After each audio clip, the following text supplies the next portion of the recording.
माझा फरची पुसायचा मॉप खराब झाला होता, तर सकाळी गाडी दिसली मला ही, तर म्हटलं जाऊ द्या मार्केटला जाणं काही होणार नाही लवकर.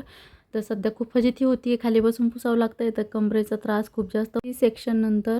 आणि मग साधाच होता, हलकाच क्वालिटीचा होता, जास्त काही भारीवाला नव्हता. पण म्हटलं सध्या तर तेवढं धकवून घेऊ फजिती होण्यापेक्षा. आणि नक्षू बघा काहीतरी नवीनच शिकलाय आता. तो उभा राहतो, घडी-घडी पडतो, तर त्याच्यावर मी ओरडत होती, "कशाला उभा राहतो तू? लागतं तुझ्या डोक्याला." आणि आता तर तो हेल्मेट पण डोक्यामध्ये ठेवत नाही तर तो मला शांत बघा कसं डोळे मारून करू लागला, डोळे बंद करू लागला घडी-घडी. मी त्याच्यावर ओरडत होते, तर माझा राग आपोआप शांत झाला आणि मी पण हसायला लागले, तर तो हसायला लागला.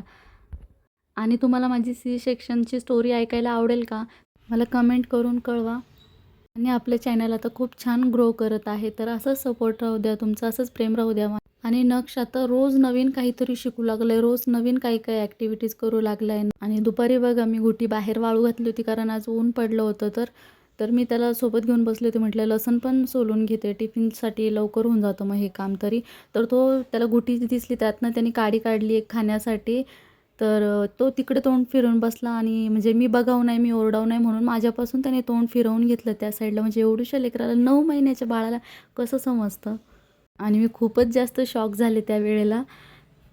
आणि अचानकच पूर्ण काळं ढग झालं एकदम. आणि वारं पण खूप जोरात सुटलं. मग आतमध्ये आले मी आणि तेवढ्यात हे पण आले. तर आज भाजीपाला घेऊन आले होते ते, कारण सकाळी भाजीवाल्या मामांकडं भाजीपाला काहीच नव्हता. फक्त टोमॅटो आणि कोबी घेतली मग. आणि संध्याकाळसाठी भाजीला काहीच नव्हतं, तर मी त्यांना पालक आणायला सांगितले. तर बघा किती जास्त भाजीपाला घेऊन आले ते.